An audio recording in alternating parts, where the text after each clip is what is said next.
So the next section we're going to focus on is management of anxiety disorders. We're going to start off by talking about some of the non-pharmacological interventions which can be utilized in these patients. And we're going to talk about some short-term management strategies, specifically benzodiazepines, before we talk about things like maintenance therapy and some other agents that you may not have seen yet. So if we're looking at non-pharmacological management, it's really going to be therapies. And there's a variety of different therapy type interventions that can be beneficial for these patients. Cognitive behavioral therapy and supportive counseling are very helpful for patients, particularly if they have generalized anxiety disorder, as well as coping skills and stress management techniques. So any of those types of biofeedback, breathing, those types of exercises can be very helpful for these patients to manage their symptoms. Exercise has been shown to be very beneficial for patients with anxiety. I know personally I utilize yoga on a very frequent basis to help kind of keep my energy and my anxiousness, if you will, in check. So certainly can be helpful for a lot of patients if they're interested and willing to engage. For panic disorder and PTSD, we also can utilize cognitive behavioral therapy.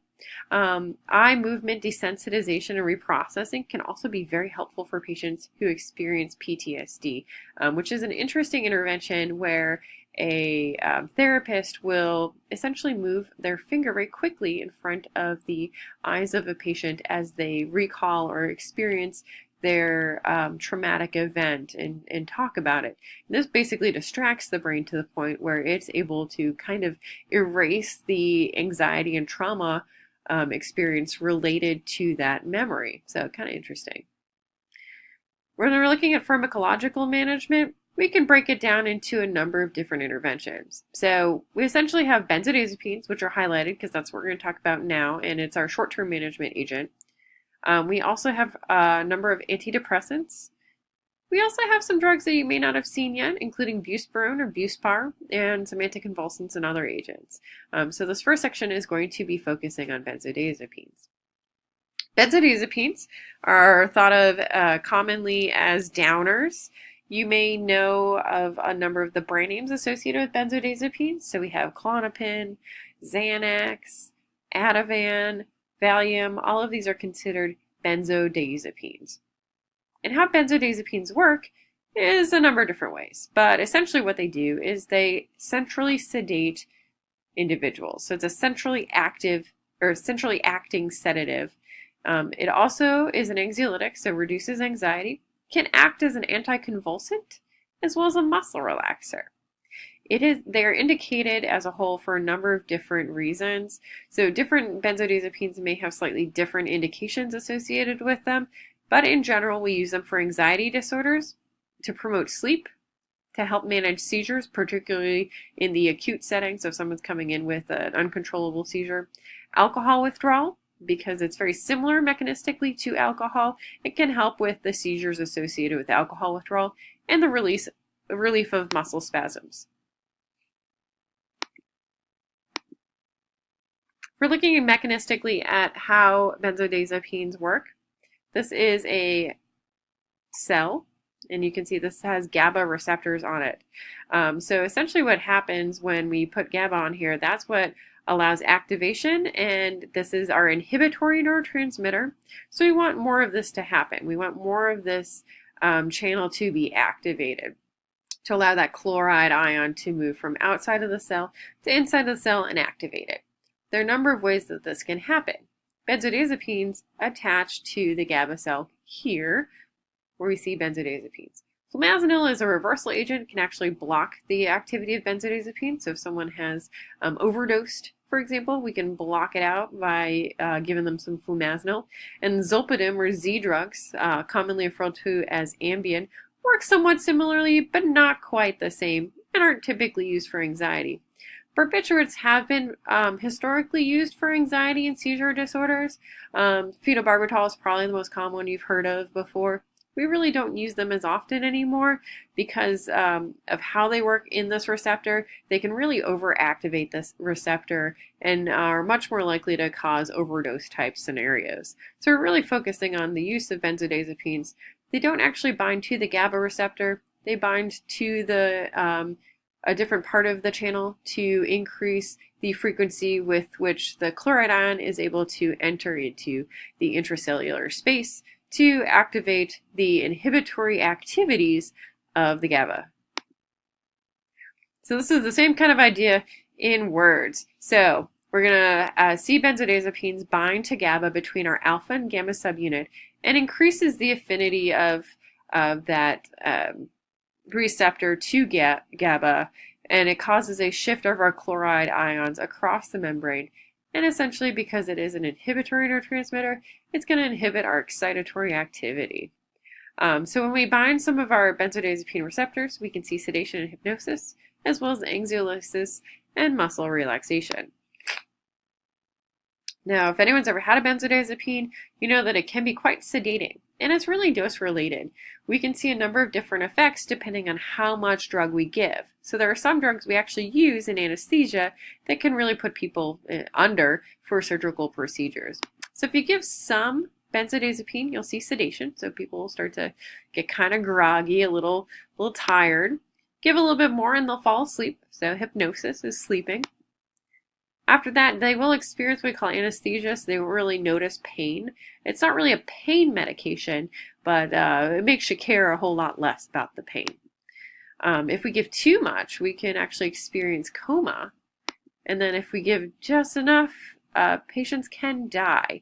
It's relatively difficult to get here, but with enough benzodiazepine, a patient could overdose significantly and perish. We're looking at our agents. We can compare our long-acting with our shorter-acting agents. So our longer-acting agents are on the left, so Librium, Klonopin, Tranxene, and Valium. And our shorter to intermediate-acting agents, so they don't last as long in the body, include Xanax, Ativan, Restoril, Halcyon, and Serax. Most common ones you're probably going to run into are Klonopin and Valium, as well as Ativan and Xanax. And then we use chlordiazepine epoxide a lot in alcohol withdrawal, mostly because it has historical data and docs are comfortable using it for that indication. So if we're looking at the adverse effects or side effects associated with the use of benzodiazepines, biggest one is going to be that nervous system depression. So it makes people sleepy. When the nervous system is depressed enough, the part of your brain that reminds you to breathe stops working as well. So we do see some respiratory depression as well. Psychomotor impairment happens. So if anyone's consumed a couple drinks of alcohol, you know that being able to move with normal reflexes and with fluid appropriate movement is a little bit more difficult. Benzodiazepines work a very similar way and can promote falls, particularly in older patients.